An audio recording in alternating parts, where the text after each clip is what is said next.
Ketika gue baca reviewnya Steven kayak makin tertarik gitu. Beneran itu semudah itu untuk untuk ngerti soal ekonomi, apalagi itu juga ngebahas soal kapitalisme. Jadinya ya udah gue beraniin buat baca. Buku ini begitu menarik karena ketika kita lagi zaman ini demam-demamnya kedai kopi kekinian ya.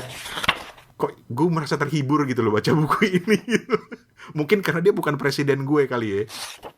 Steven udah siap, Steven? Siap. Bintang tamu kita udah siap? Siap. Oke, kita mulai. Ayo Bang Rane, intronya. Ntar dulu. Nah, silakan.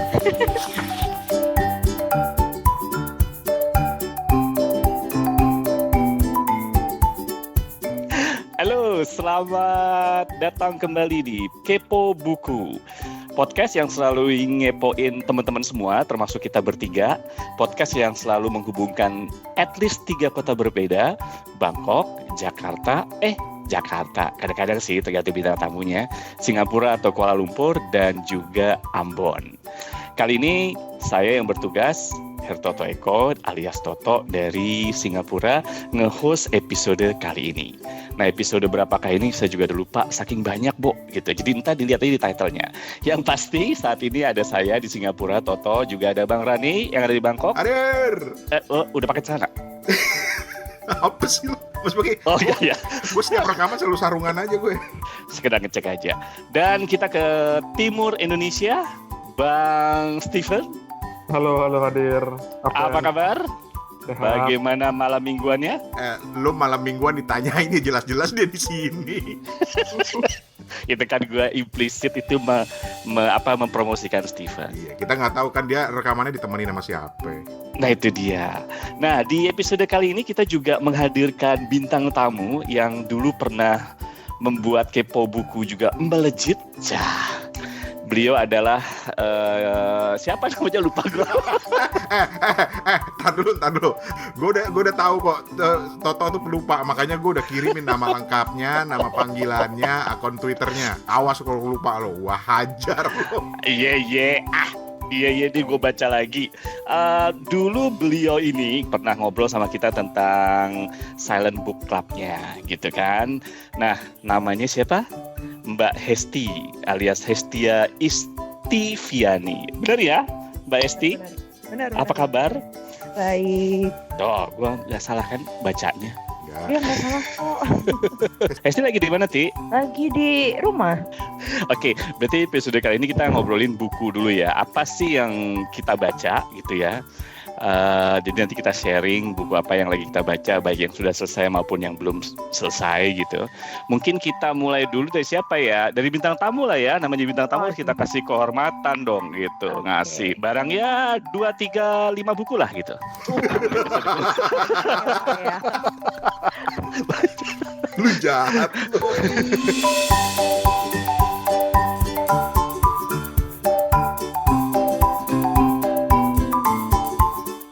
Ti, lu lagi baca buku apa, Ti? Sekarang lagi baca Talking to My Daughter About the Economy, A Brief History of Capitalism. Bukunya Yanis Varoufakis. Dulu dia mantan menterinya Yunani. Oke. Ceritain dong. Sebenarnya gue masih baru sampai bab pertama, tapi yang bikin gue tertarik salah satunya karena jadi gue habis selesaiin satu buku esai, itu judulnya Trick Mirror, yang nulis Gia Tolentino. Dia adalah seorang kolumnis di New Yorker. Dia mengkritisi masalah bagaimana sih media itu menjadi tools untuk portraying perempuan gitu. Nah, dari kan kalau di Goodreads gue kan suka submit review di Goodreads. Jadi ketika di Goodreads gue submit itu sebagai buku yang udah gue baca, muncul kan recommendation yang the next apa yang bisa dibaca gitu. Muncullah itu si Talking to My Daughter. Nah, waktu gue klik, lucunya adalah yang paling pertama nih di antara berbagai macam review yang dan ngasih bintang 5 itu malah si Steven.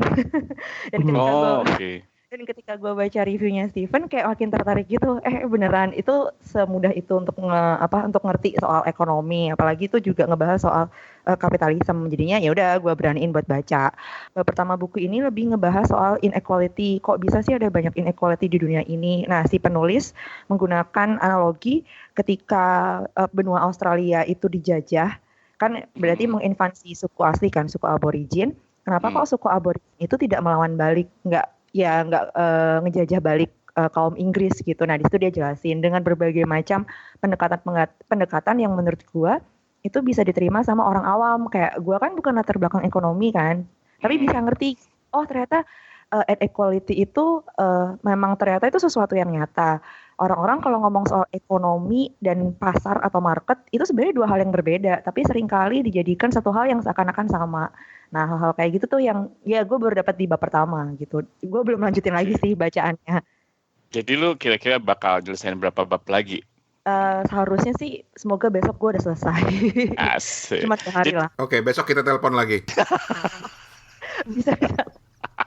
Jadi gue baru tahu Hesti itu backgroundnya bukan ekonomi. Bayangan gue, lu tuh karena kerja di sebuah consulting management gitu. Bayangan gue background lu juga ekonomi, Ti. Enggak, jauh banget dari ekonomi malah gue. Oh, oke. Jadi buku ini menurut lu oke banget buat orang yang non-ekonom gitu ya? Iya, karena ternyata cara pembawaannya, bahasanya pun, walaupun si penulis ini mantan menteri, udah sering kali ngisi kelas dan emang lulusan luar Yunani, sangat membumi gitu loh. Jadi buat orang-orang yang benar-benar awam, dia bisa banget buat nerima ini. Itu kan judulnya kan Talking to My Daughter about ekonomi kan ya. Ran, bahasa Inggris tuh kenapa jadi kayak begitu? Gue kebanyakan makan jengkol hari ini. Oh, iya.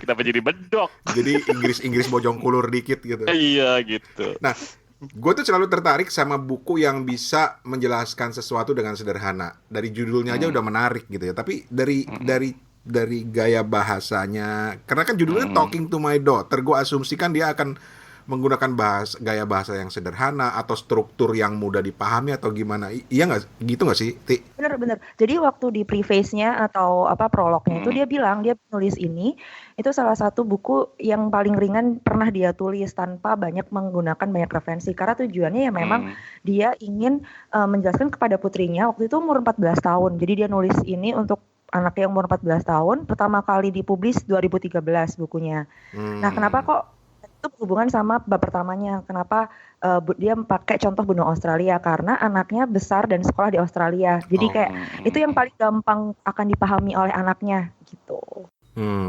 Jadi benar-benar dia persembahkan buat anaknya ya. Iya, betul.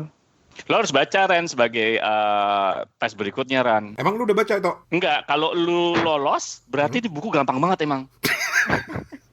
Tapi serius, banyak hal yang Toto jago tapi gue benci. Paling nggak ada 2, 1 ekonomi, 2 matematika. Dua-duanya sama sebenarnya, masalah angka doang gitu. Apalagi urusan nama angka. Makanya tapi gue berpikir bahwa dengan di bidang pekerjaan gue sekarang dan juga untuk pengetahuan umum, gue juga harus dong ngerti. Makanya gue dulu pernah beli buku, gue lupa judulnya, tapi intinya itu adalah kumpulan tweet dari seorang ahli ekonomi yang mencoba menjelaskan dengan tweet. Jadi kurang foolproof apa gitu loh. Dia menulis buku yang merupakan kalimatnya pendek-pendek kayak tweet, karena memang itu diambil dari tweet dia untuk menjelaskan tentang ekonomi. Itu pun gua kagak paham, cuy. Cuman sebentar. Kalau yang backgroundnya non ekonomi juga ada Steven. Fen, lo udah pernah baca buku ini, Fen? Iya, udah. Tuh, gimana menurut lo, Fen? Buku ini bagus banget, bagus. TOP banget. BGT. TOP banget. Oh, jadi menurut lo lo kan background-nya juga bukan ekonom kan, Van?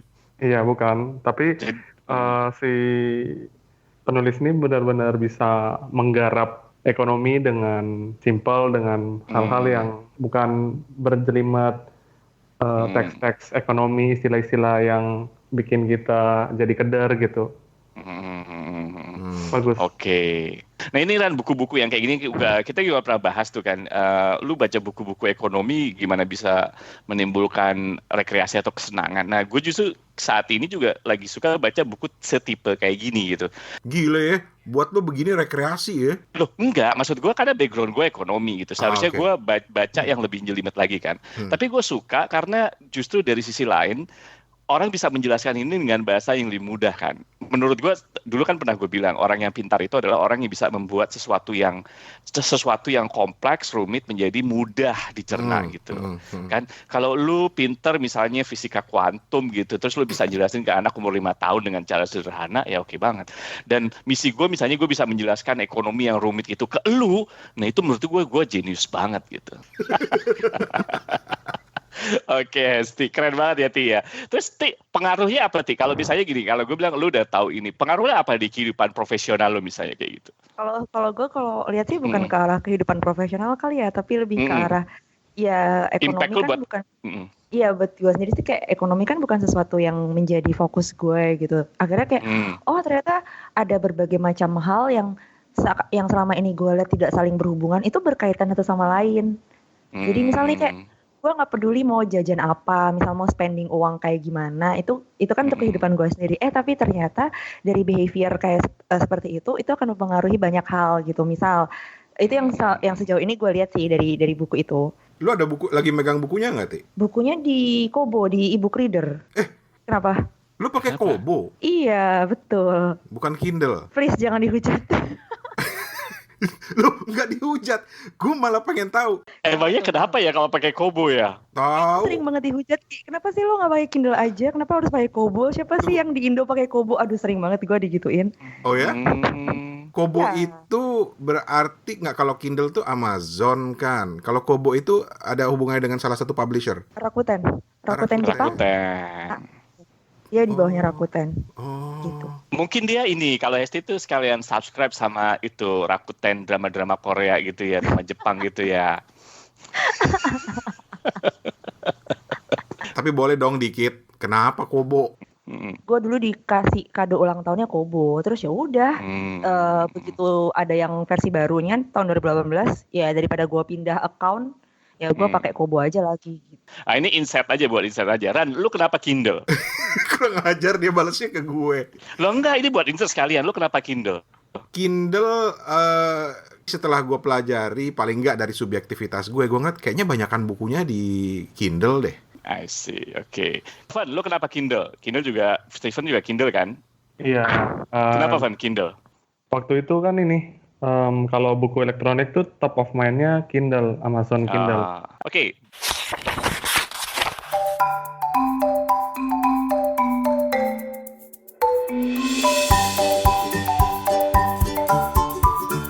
Van, lu lagi baca buku apa, Van? Ini pertama-tama aku pengen ngomong ke Hesti dulu nih. Selamat buat Silent Book Club-nya dia yang chapter Jakarta di approve di bulan Desember 2019 kemarin. Wey, gitu. Oke. Udah anggotanya udah berapa sekarang yang di chapter Jakarta aja? Gue nggak pernah ngitung pastinya, tapi kayak setiap kali gue ngadain per bulan itu kayak bisa lebih dari 20 gitu, lama-lama yang datang rame. Keren banget. Jadi lu udah dapat sponsor ini belum? Kafe gitu di sini aja gitu? Belum sih, belum ada. Enggak, kalau lu udah kita mau belajar karena KP Buku itu udah berapa seri tuh penerbit belum ada yang ngiklanin kita ya Ran ya. Jujur banget. Sentimen, gue rasa sih sentimen. Sentimen sama kita tuh. Karena dia bilang ini kayaknya acara review bukunya kagak proper banget. Gue penasaran deh. Itu diakui maksudnya gimana sih, Ti? Jadi kan gue masukin tuh ya semacam kayak application form gitu. Gue pingin mendaftarkan di Silent Book Club yang internasional. Jadi kalau terdaftar itu bakal di petanya mereka kayak Google Maps gitu deh, kelihatan pinpointnya di mana aja. Selain itu nanti dapat ada foto lo gitu, Ti? Enggak ada kok. Kali. Terus semacam ini loh, printable bookmarks, terus habis gitu berbagai macam merchandise, bukan merchandise sih ya, yang bisa di print gitu, dan itu ada logo-logonya dari Silent Book Club yang di San Francisco. Terus bisa ikut join mailing listnya mereka, saling sharing kayak gimana sih cara ngedatengin banyak orang buat ikutan book club kayak gitu doang. Keren banget ya. Lah jangan ditiup dong. Orang yang dibilang keren lah ditiup. Lu tuh jadi ketawa gue. Serius lu gimana ada orang mau sponsorin kita kalau kita bercanda melulu? Iya gimana sih lu nih? Podcast buku apa kok podcast lawak sih? Tahu. Nah, serius. Oke. Balik lagi ke Steven. Steven, lu lagi baca buku apa? Yang gue lagi baca nih Kiat Mengelola Kedai Kopi. Keren. Cakep. Bentar lagi bakal ada kedai buku kedai kopi Ksatria buku. Iya. Dari Kiat Mengelola Kedai Kopi ditulis sama Colin Harmon. Dia ini pemenang 4 kali kejuaraan barista Irlandia gitu. Ini terjemahan Indonesia. Iya, ini diterjemahkan oleh Dina Begum dan dirancang sampulnya dengan apik sekali oleh 2 suku tangan. Selamat malam 2 suku tangan. Nih email kita kagak dibales-bales nih. Podcast curhat. Van, apa yang menarik Van dari buku ini, Van? Buku ini begitu menarik karena ketika kita lagi zaman ini demam-demamnya kedai kopi kekinian ya, si pendiri kopi 3VE ini dia bilang kalau orang yang mau terjun ke industri horeca, hotel, resto, cafe itu sebenarnya tuh mereka tuh nggak glamor-glamor banget lah. Ketika mungkin barista yang instagramable, apron yang keren banget, tapi ketika terjun di industri itu harus siap dengan segala pergumulan harian, rutinitas yang monoton gitu. Dan dia benar-benar sharing apa yang dia tahu tentang membuka kedai kopi gitu. Ini baru setengah banget baru aku baca di bab bagaimana cara memperkerjakan orang gitu. Menarik gitu untuk gimana cara hire orang, gimana melihat tempat, terus gimana sih untuk bikin kedai kita tuh yang selalu kelihatan rame gitu. Kenapa meja yang di dekat jendela tuh semaksimal mungkin tuh harus selalu ada orang di situ biar kedai kita kelihatan dari luar tuh rame ternyata. Jadi dengan begitu lu pengen bikin kedai kopi juga, Van? Pengennya. Terus ada satu lagi nih. Apa nih? Masih berhubungan sama kopi juga, tapi ini ditulis sama orang Indonesia. Dari William Edison, Master Roasting Coffee. Buku tentang kopi dari Indonesia ini juga bagus untuk kita baca dari penerbit KPG ya. Seorang master roaster nih yang berbagi pengalaman dia di buku ini. Halo penerbit KPG, apa kabar? Jadi 2 buku tentang kopi, kayaknya lu tertarik nih. Tapi dari buku yang pertama dulu, ini bukunya lebih kepada buku yang praktis, yang how to gitu atau gimana, Steven? Kira-kira gini deh, kalau gua pengen bikin kedai kopi, nih kira-kira bisa ngebantu nggak buku ini secara praktikalnya? Banget. Dan dia ini bikin hal-hal yang dia ketahui gitu ya. Dia sharing aja gitu, bukan how to banget, tapi hal-hal praktikal yang berdasarkan insight-insight dia ngebuka kedai kopinya gitu sebelumnya. Misalnya nih, berpakaianlah yang rapi, gunakan cangkir hangat, bukan panas, bukan dingin, terus jangan sajikan cangkir dengan bekas lelehan di sampingnya gitu. Oke. Gue lebih tertarik tadi yang Steven bilang. Apaan? Di dekat jendela usahakan selalu ada orang gitu. Jadi kayak etalase gitu nggak sih? Iya. Iya kan? Oh, oke. Menarik sih. Jadi di salah satu di Pacific Place itu ada satu kedai kopi baru. Kalau misalkan sering lihat gimana manekin-manekinnya kayak H&M dan lain-lain itu disinari oleh sinar yang kayak cukup terang. Nah, si kedai kopi itu juga seperti itu. Jadi dia menggunakan etalase yang tinggi banget gitu, maksudnya yang kayak di H&M gitu. Instead of ngasih dekoratif, dia benar-benar ngasih meja sama kursi. Jadi kayak kalau kita ada di dalamnya kedai kopi itu benar-benar kayak manekin gitu loh kalau dia dari luar. Oh, beneran. Oke. It feels weird gitu sih. Buat gue sih itu kayak ngerasa aneh aja, kayak lo lagi ngopi terus diliatin dari luar gitu loh. Aduh, aneh sih. Cocok tuh kalau buat kita berdua tuh, Ran. Kenapa? Kita kan narsis orangnya. Bawahnya ada bangku yang deket jendela. Selamat malam kakak. Mau di deket jendela apa di tengah kakak? Di jendela pastilah. Gitu. Dan gue tahu nih Steven nih kayaknya mau bikin kedai kopi ini supaya bisa jadi nge-host Silent Book Club-nya Hesti ini kayaknya nih. Ya gitu ya, Van ya. Ada teori konspirasi di belakangnya, gue yakin itu. Kan bener. Stephen emang suka begitu kalau grogi. Iya. Maafkan ya, Van ya. Terus Van? Terus ini lagi yang bisa dipelajari nih ya. Misalnya kayak orang ini ketika masuk kedai kopi ya, ada meja standar sama meja yang lebih tinggi ya misalnya ya. Kita bayangin. Nah, orang-orang tuh pada nggak mau berbagi meja tuh sama meja yang standar. Tapi ketika meja yang lebih tinggi ini kosong, orang-orang atau pengunjung kedai ini lebih mudah untuk masuk, untuk berbagi gitu. Nggak tahu kenapa. Meja yang tinggi. Oh, yang maksudnya tempat duduknya lebih tinggi gitu. Stool bar. Stool bar ya. Stool bar ya itu. Dugaan gue karena itu memang dibuat bukan untuk orang duduk dengan nyaman. Jadi dia nggak peduli kalau ada orang lain mau ikut nimbrung di situ karena diasumsikan mungkin ya orang akan ya praktis aja buat minum cepat aja terus pergi. Kalau tempat yang duduk biasa kan santai, bisa nyaman, dan gue nggak mau diganggu ada orang lain. Gue sih mikirnya gitu. Betul. Tapi kalau lo pribadi lo lebih milih tempat duduk yang mana? Yang biasa, standar atau yang stool bar? Lo gampang, lo kalau mau nyari gue di kedai kopi lihat di pojok. Apa emang yang mojok lo? Dua hal. Pertama, karena saya orangnya pemalu kakak.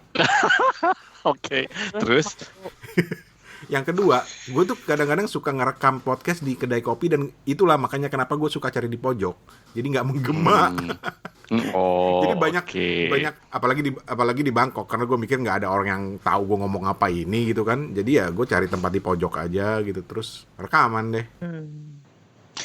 Tapi kalau lo di Silent Book itu biasanya kalau di kafe gitu lo ngumpul di sebelah mana biasanya? Di meja panjang. Kalau misalnya di meja panjang ya. Nah, kayak di Starbucks itu ada satu meja panjang yang sama-sama kan. Ya udah itu pasti kita sih infansi langsung. Van, ada lagi Van yang mau diceritain dari bukunya? Basically ini buku panduan untuk mengelola kedai kopi sih buat aku. Misalnya kayak udah pengen buka nih, misalnya ada duit, tapi mungkin sebelum duitnya digelontorin untuk membeli franchise ataupun emosional untuk sewa tempat, terus beli peralatan. Mungkin ini buku yang bisa jadi pegangan teman-teman untuk look into industri perkopian gitu. Ini buku yang menarik untuk kita ketahui terlebih dahulu. Penerbitnya belum aku mention tadi. Penerbitnya tuh Kria Rasa Indonesia. Oh, kenapa Ti? Baru dengar namanya, Gue kira lu langsung ring a bell something. Enggak. Oke. Sayangnya kalau yang tip ini kan berangkat dari penulis asing ya, Van ya. Iya. Yang buku yang pertama ya. Seharusnya ada dalam konteks Indonesia karena konteks warung kopi atau kedai kopi Indonesia juga ada bedanya kan. Jadi kalau mau bikin warung kopi yang sederhana seharusnya ada tuh yang nulis buku tentang itu tuh. Nah, itu. Iya kan? Dan salah satu babnya tuh harus ada tentang pesugihan. Kenapa pesugihan? Biasa, Rani itu kan selalu sinis terhadap para pelaku usaha. Katanya kalau restoran, kedai kopi laris itu pasti pakai pesugihan. Dia selalu gitu dia. Di Bangkok gimana di Bangkok? Di Bangkok juga ada kok orang yang percaya sama itu, sama hal-hal yang berbau pesugihan gitu kok. Buat gue itu pesugihan tuh nggak ada bedanya dengan ketika lo percaya pada feng shui misalnya. Ada kepercayaan lokal yang perlu ada. Ya mungkin kesannya pesugihan jadi negatif gitu ya. Tapi ya ada kok kepercayaan lokal yang ketika lo mendirikan bisnis ini harus dijalanin nih. Nah itu yang nggak dimiliki oleh buku-buku yang misalnya datang dari Amerika tentang how to gitu. Tapi gue ketimbang warung kopi ya, gue punya obsesi kalau suatu saat nanti misalnya gue ada rezeki dan ada waktu, gue pengen bikin warung bubur. Kenapa gitu? Biar bisa naik haji. Ini komentar yang paling hilarious, juara banget di episode kali ini. Karena gue tuh penggemar bubur ini ya, bubur ayam ya, bubur nasi ya. Dan gue ternyata menemukan banyak banget macam-macam bubur gitu loh. Jadi dengan hanya basis bubur. Jadi keren kan gitu kan, ketika lu punya konsep warung bubur tapi bubur macam-macam, misalnya bubur dari China, bubur Manado, bubur ayam, bubur Sukabumi gitu. Itu kan basicnya semuanya tinggal bubur. Nggak tahu, ini ide aja sih, karena gue pikir itu bisa jadi konsep fast food yang asli Indonesia gitu loh. Bikin Ran. Nanti gue konsultan sama bosnya Hesti. Ditunggu Bang, ditunggu ya. Oke. Oke. Van, ada buku lagi? Atau mungkin disimpan dulu ya kalau ada. Sekarang gua ke Rani dulu ya.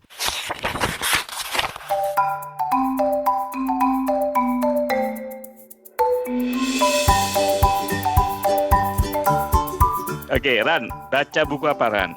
Jadi ada sebuah buku yang benar-benar menarik perhatian gue, karena gue tuh suka lihat bestsellernya Kindle gitu ya, Amazon. Dan langsung di nomor pertama ini buku gue temuin kira-kira sebulan yang lalu lah ya. Judulnya A Very Stable Genius, Donald J. Trump's Testing of America. Oh iya, tahu, kayak pernah lihat deh. Iya kan? Pernah lihat. Ini ditulis oleh dua pemenang Pulitzer dari Washington Post, Philip Rucker dan Carol Leonnig. Kenapa gue langsung tertarik? Satu, judulnya A Very Stable Genius. Ini kan diambil dari kata-katanya Trump sendiri. Yang selalu membanggakan di tweetnya, di salah satu tweetnya dia selalu bilang, I'm a very stable genius. Dia selalu bilang, gue nih genius. Dan dan kisah Trump ini selalu menarik buat gue. Pokoknya kisah tentang presiden Amerika itu selalu menarik buat gue. Entah dari film, entah dari buku. Dan secara khusus Trump ini menarik buat gue karena gue bilang, mimpi apa ya orang Amerika dapat presiden kayak dia gitu loh. Mungkin lebih tepatnya lagi, mimpi apa ya Amerika karena ada separuh warganya yang memilih presiden kayak dia gitu. Dan ya mungkin beda aja selama ini.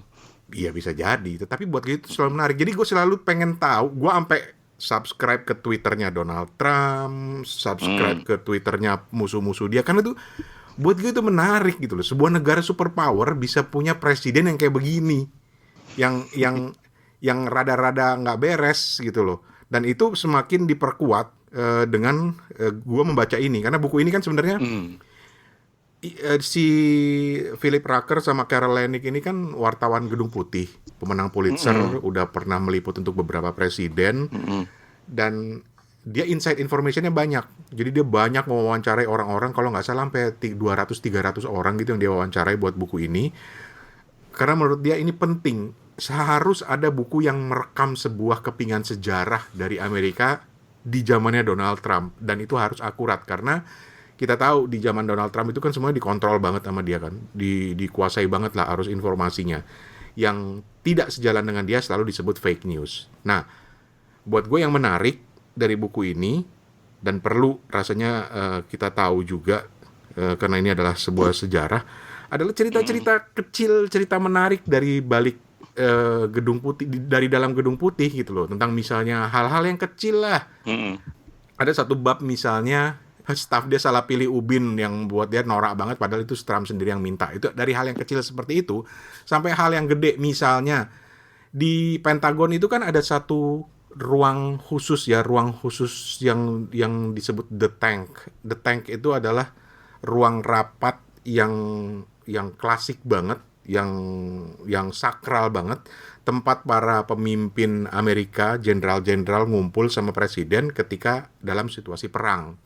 Nah, jadi pernah ada satu masa di awal-awal kepengurusannya Donald Trump ketika petinggi-petinggi militer ini berpikir kayaknya kita perlu deh undang Donald Trump ke sini untuk kita kasih briefing tentang kenapa sih kebijakan militer Amerika begini, kenapa ada pangkalan di sini, kenapa di sini nggak ada, bagaimana hubungan dengan Korea Utara, Korea Selatan, pokoknya untuk ya namanya presiden baru, jadi mereka pikir perlulah untuk dikasih briefing gitu. Yang terjadi adalah sejarah, karena di situ ternyata Presiden Trump ngamuk-ngamuk.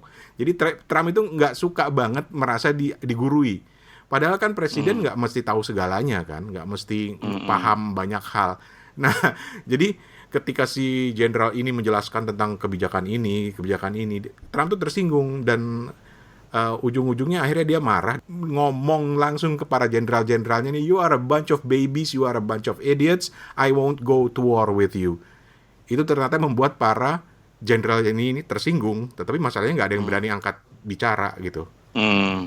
Dan ini untuk menunjukkan, buku ini juga untuk menunjukkan bahwa gila bener bagaimana seseorang seperti dia bisa melintir informasi dan orang bisa di satu sisi terhibur, tapi di satu sisi lain juga banyak yang percaya juga gitu, terutama pengikut-pengikutnya. Jadi menarik lah buat gue buku ini, dan gue udah di penghujung-hujung bukunya, jadi gue berani bilang kalau lu suka kepo dengan dengan Donald Trump, lu coba deh baca buku ini. Itu benar-benar insight-nya keren-keren banget. Jadi ini memang menggambarkan tentang Donald Trump ya? Donald Trump. Bahkan ada satu hal yang misalnya gue nggak bisa percaya banget gitu ya. Ketika dia ingin memecat salah seorang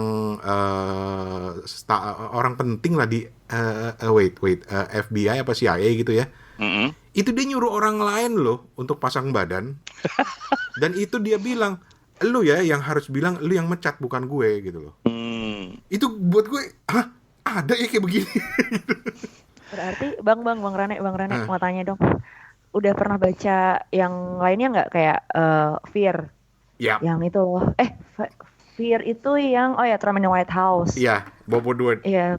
Berarti kalau Fear itu kan kayak lebih ke arah ini ya, konspirasinya dia dengan pihak-pihak di luar Amerika yang ternyata itu ada main juga kan sama Amerika. Nah, kalau yang di Very Stable Genius tuh berarti berpusat ke personality-nya Trump.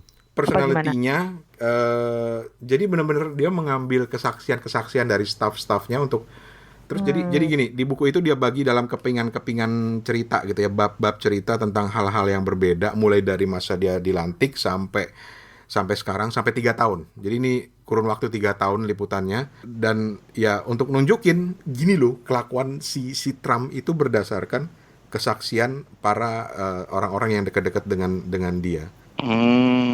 Kurang lebih mirip sih sama bukunya Woodward yang Fear itu.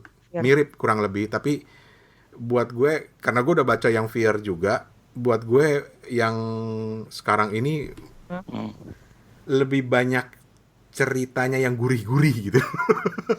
Gurih. Fear itu buat gue lu harus menguasai banget gitu loh politik Amerika gitu loh. Dan itu insight-nya itu luar biasa. Kalau yang ini nih benar-benar buat gue ya lu kayak baca cerita ya buat memenuhi kekepoan gue aja dengan kelakuannya Trump gitu, yang kadang-kadang ketika gue baca tweetnya gue bilang, masa sih ada orang yang kayak begini gilanya gitu loh. Lu kayaknya seneng banget mengamati Donald Trump. Kenapa? Karena buat gue dia sosok manusia yang unik. Gue tuh mulai suka Donald Trump itu bahkan jauh sebelum jadi presiden, ketika dia di acara apa itu, Apprentice. Gitu. Dan gue nonton itu karena gue sebel sama Donaldnya gitu loh. Gue ngeliat ini orang mukanya sengak banget sih gitu loh. Dan orang yang gue anggap sengak itu kemudian jadi presiden gitu. dan apa ya karena kalau gue dulu sempat tertarik belajar politik, dan gue selalu melihat Amerika tuh sebagai salah satu kiblatnya untuk politik, untuk demokrasi. Oke. Dan sekarang presiden dari negara itu adalah orang yang sangat tidak demokratis, seorang yang sangat autokratis, orang yang sangat otoritatif. Oke. Lu selalu ya kalau ada buku tentang Donald Trump lu selalu beli gitu ya? Gue suka. Atau selalu pengen baca gitu? Gue suka banget, dan gue berharap nanti akan ada film tentang itu gitu. Itu pasti menarik banget. Gue nggak bayangin gitu loh ya, sosok Donald Trump-nya itu Alec Baldwin gitu ya, yang selalu tampil di SNL, lagi ngomel-ngomel gitu ya sambil makan McDonald di tempat tidur, terus mainan Twitter gitu. Karena itu selalu gue bayangin kehidupannya Trump tuh kayak gitu loh. Tapi ya kalau memang tertarik, punya pengen tahu dan suka politik Amerika, ya buat gue ini nggak ada yang baru sih dari buku ini, tetapi ada detail-detail tambahan yang kayaknya menarik kalau lo punya minat, terutama pada hal-hal yang kok gue merasa terhibur gitu loh baca buku ini. Mungkin karena dia bukan presiden gue kali ya. Bisa jadi gitu. Bang Rane, bentar. Sorry. Bang Rane, kalau kamu udah pernah baca yang ini belum, House of Putin? Udah pernah? Belum. Mungkin bisa baca itu juga sih. Itu lebih kompleks banget karena itu kayak ada family tree-nya si Trump. Kan tahu sendiri ya si Jared Kushner sama anaknya itu jadi salah satu senior advisor kalau nggak salah ya untuk kepresidenan. Jadi kayak kelihatan KKN-nya. Tapi sebenarnya itu semua udah pernah dirancang karena siapa sih anak yang cewek itu, si Jared Kushner sama Ivanka Trump itu pernah jalan ke Rusia, terus yang setting turnya ke Rusia itu siapa. Itulah kenapa sebenarnya walaupun kelihatannya kayak Amerika sama Rusia itu seakan-akan musuhan, tapi sebenarnya di belakangnya itu tuh ya udah ada permainan gitu loh, udah mafia-mafianya di Bronx kayak di New York kayak gitu tuh ya emang isinya orang-orang Rusia yang sebenarnya udah punya channel lama sama Trump gitu. Jadi ketika Trump itu jadi presiden, mereka dapat ya cuannya masing-masing gitu. Nah, di situ tuh dijelasin mafianya mereka berdua, Putin sama si Trump. Wah, gitu. Itu perlu gue cari itu. Dan memang makanya buat gue ini satu kepingan sejarah yang tidak boleh dilewati dan harus selalu diikuti. Kayak misalnya kenapa gue rajin ngikutin Twitter dia. Orang-orang bangun pagi mungkin yang pertama dilihat adalah lambe turah gitu misalnya gitu. atau apa gitu ya. Gue yang pertama gue lihat tuh tweetnya Trump karena pasti ada yang aneh gitu loh. Kayak misalnya yang terakhir lah. Bukan tweet sih, tapi ketika orang-orang ngomentarin corona, ditanya soal corona, terus ada staf kesehatan yang bilang, wah kita belum ada apa sih istilahnya penangkalnya atau obatnya gitu ya, vaksinnya. Kita belum ada vaksinnya untuk ini. Dan si Trump di depan wartawan dengan entengnya bilang, emang nggak bisa ya pakai obat flu biasa ya? Ajaib emang tuh orang. Makanya terus ditanya lagi, kira-kira perlu berapa waktu untuk ngembangin? Terus stafnya bilang, ini untuk begini normally itu 1 tahun. Oh, 1 bulan aja deh, kurang lebih gitu. jadi orang-orang dan dia bisa loh dengan sok taunya, makanya dia selalu mengklaim sebagai a stable genius. Dia bisa dengan sok taunya bilang gitu ya, WHO salah dengan data ini. Gua nggak percaya nih persentasenya orang yang kena corona itu begini. Nih menurut gua segini. Gitu. I have a hunch ini segini kira-kira. Lu gila nih orang. Tapi emang dia kan unik ya. Dulu ketika ada orang, waktu itu kalau nggak salah lagi winter atau gimana gitu, yang dia bilang, apa sih orang-orang ribut masalah global warming, ini masih dingin begini, dia bilang gitu. Makanya kan orang yang, atau ketika dia datang ke, buat orang Amerika, pemboman di Pearl Harbor itu sesuatu yang luar biasa, itu momen yang penting dalam sejarah. Ketika dia kunjungan ke sana, dia nyolek salah satu petinggi militer, dia bilang, ini ada apa sih di sini gitu loh. Gila. Oke. Ajaib, emang dia ajaib banget. Ajaib, super. Satu hal lagi yang gue suka dari buku ini dan gue pengen tahu adalah, karena gue sebenarnya pengen tahu perasaan orang-orang yang kerja di buat dia itu gimana sih. Pasti banyak yang stres gitu. Walaupun banyak yang sebenarnya punya cerita, tapi tidak mau karena menghargai seorang sitting presiden, seorang presiden yang berkuasa. Jadi lu bayangin dong kalau nanti dia udah nggak jadi presiden, kayak apa tuh ramenya orang pada ngomong. Bener juga ya, banyak bukunya tuh ya. Iya, orang-orang acara dia ngundang satu tim sepak bola Amerika yang baru menang gitu, itu biasanya diundang ke acara gala dinner atau apa. Ini diundang di White House, itu di meja tumpukannya McDonald semua gitu. Correspondence dinner yang biasanya aja yang ketika ada Trump terus kayak berubah gitu loh, ininya jokesnya juga kan. Berubah tuh, total. Jadi iya, makanya jadi wah, gila sih dia. Gila ya. Seru lah. Amit-amit sekalian, mudah-mudahan Indonesia nggak dapet yang kayak gitu. Kan lucu buat lucu-lucuan. Lucu buat lu. Oke, Ran, ada buku lagi nggak yang mau sharing? Nggak. Untuk saat ini itu dulu. Dan sekarang gue setelah baca ini selesai, mungkin ya besok udah selesai lah, baru gue akan kembali ke hutang gue untuk baca bukunya ini, Ayu Utami. Belum selesai ya? Belum selesai ya? Belum. Oke.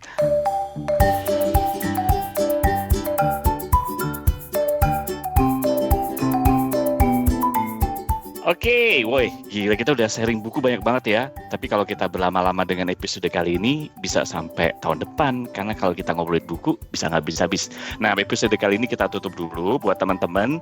Sekali lagi terima kasih yang udah ngedengerin episode kali ini. Jangan lupa ditunggu partisipasinya. Kita punya website, sekali lagi kita ingatkan di kepobuku.com. Terus kalau ada yang mau kirim-kirim review gitu ya, ada di email kita juga di hoi@kepobuku.com. hoi@kepobuku.com gitu. Oke, terima kasih Rani yang ada di Bangkok. Sama-sama. Kemudian ada juga Steven yang ada di Ambon. Thank you. Dan juga bintang tamu kita Mbak Hesti. Jahela bintang tamu. Thank you Hesti. Oke, terima kasih. Dan saya sendiri Hertoto Eko alias Toto di Singapura. Amit undur dari episode kali ini. Yuk, bye-bye.